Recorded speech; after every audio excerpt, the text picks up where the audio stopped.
President Trump is set to deliver his second State of the Union address on Tuesday in the wake of a month-long government shutdown over his proposed border wall that widened the political gap in an already fractured nation and set his approval ratings tumbling.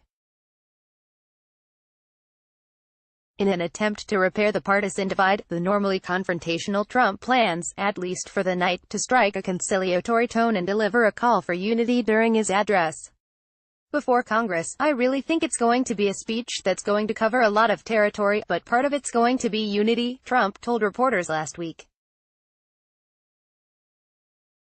Kamala Harris' State of the Union guest will be federal employee affected by shutdown, with the official White House theme for speech being "Choosing Greatness." The plan for Trump's address is to pitch a message of political togetherness and reset relations with Democrats, who took control of the lower house of Congress in the midterm elections and have made it their goal to stymie anything on the White House's agenda.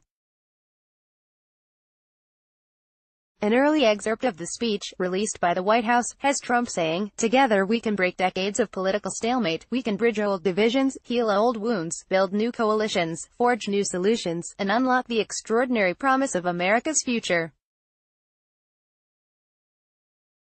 The decision is ours to make." While Trump is more well known for picking fights and his harsh rhetoric, he has not backed down on his criticism of House Speaker Nancy Pelosi, calling her on Friday clueless and her ideas dangerous. The president is expected in his address not to dwell on partisan rancor, but instead focus on few bipartisan accomplishments under his administration and make a plea to Democrats to work with his administration on issues of mutual interest. Some of those issues are infrastructure, drug prices and vocational training. Trump will call on Congress to produce an infrastructure package and support efforts to lower the cost of health care and prescription drugs. When is the 2019 State of the Union address? Everything to know about Trump's second speech to Congress. Ever since his days as a New York real estate developer, Trump has sought to build suspense around his events, and the flair for the dramatic was on display last week. He hinted that he might make a big proclamation during his address, possibly eschewing his planned unifying message and announcing a national emergency to circumvent Congress in his quest to build his long-promised border wall. "Well, I'm saying listen closely to the State of the Union. I think you'll find it very exciting," he said.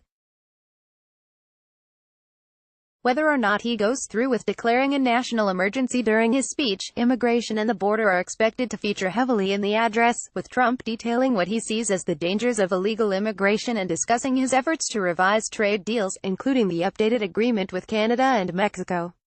On foreign policy, the president will discuss military efforts around the world, stressing his interest in ending U.S. engagement in foreign wars, and is expected to discuss the political turmoil in Venezuela and trade negotiations with China. There is also speculation that Trump's hints of a big announcement during the State of the Union will be in regards to his plan to pull U.S.